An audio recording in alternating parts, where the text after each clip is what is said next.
Well, now is that time of the day when we look at some of the headlines in the international newspapers. Joining me to discuss some of today's top stories is the social entrepreneur, Claudine Reid. Claudine, thanks for joining me. Let's start, as always, with This Day Live newspaper. This is the Nigerian paper, which has a picture of Muhammadu Buhari arriving in Katsina, and it also has the headline there on the left, just by that picture, military amnesty bullying Nigeria pursuing agenda. This is after Amnesty International report released a report alleging that more than 8,000 people had died in detention during a crackdown on Islamist militant group Boko Haram. The main complaint here is from the chief of the administration of the Nigerian army, who says that while Amnesty International had 4 years to carry out their investigation, they are demanding that we, the Nigerian military, report back on their findings immediately. Is that a fair complaint, given that they have come out with this fairly shocking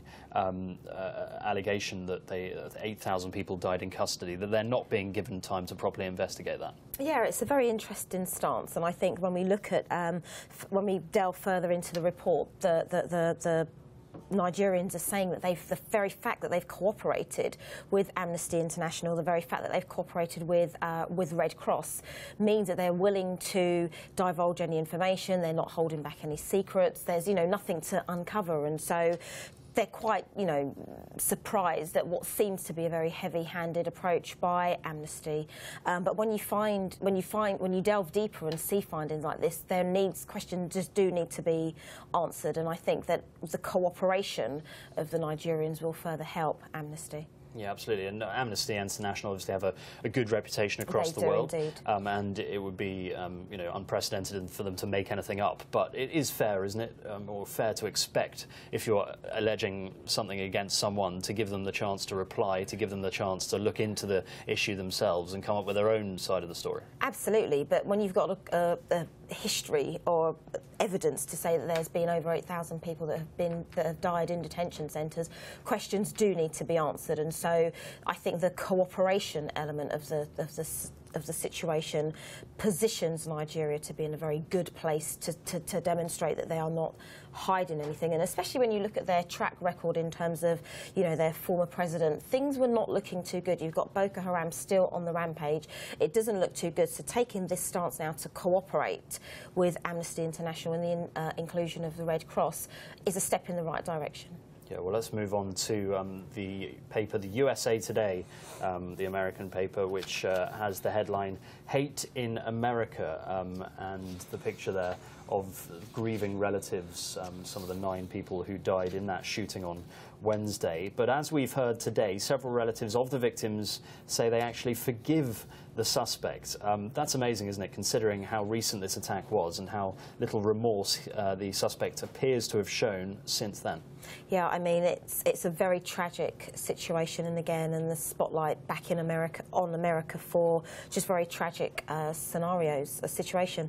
And I think it's a real demonstration of their Christian values, their faith values, and in what seems to be a very emotionally unstable situation. I think they've definitely taken a stance of moral courage in this situation, and one wonders, how on earth can you do this? How can you feel so how can you take this stance on such a situation?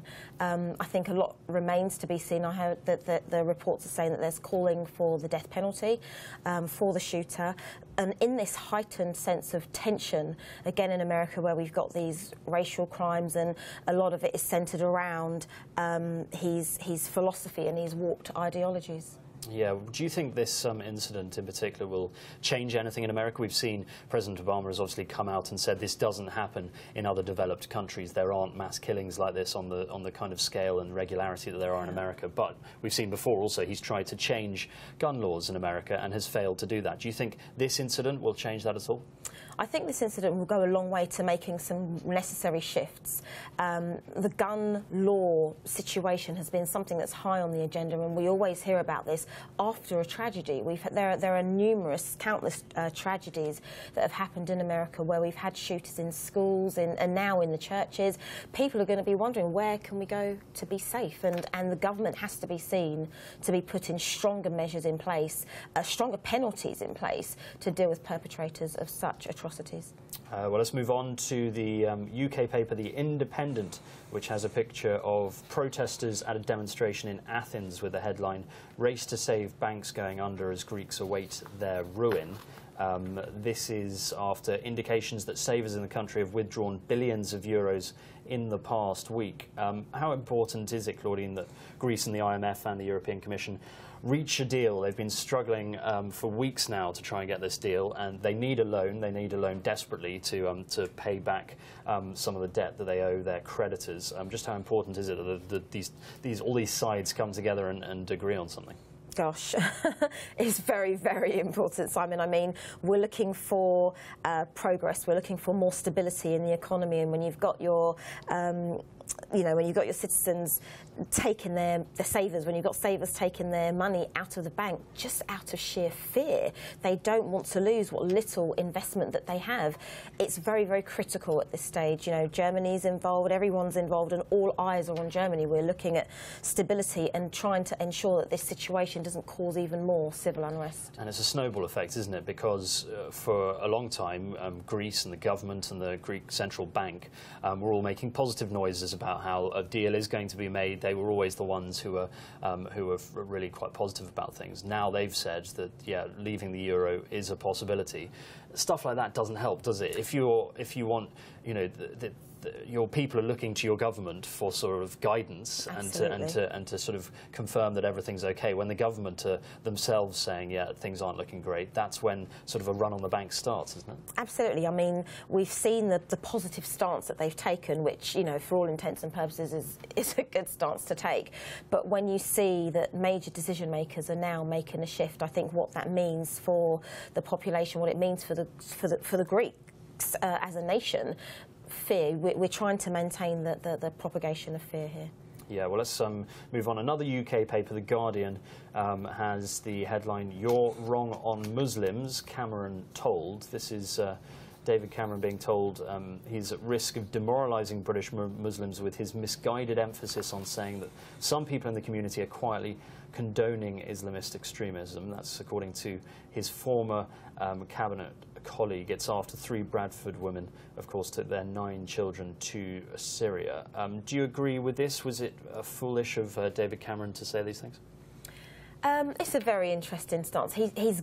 We're in a desperate situation here. You've got one British suicide bomber. You've got 3 Bradford sisters taking their 9 children to side with ISIS. And when we look at their warped ideologies around democracy, around the inferiority of women, around the West being evil, David Cameron has to be seen to be taking a stance. And I think it's a very fine balance to try and deal with the situation without offending those Muslims who are not on the side of ISIS, and perhaps, you know, a clearer choice or a finer choice on the type of words that he has to use.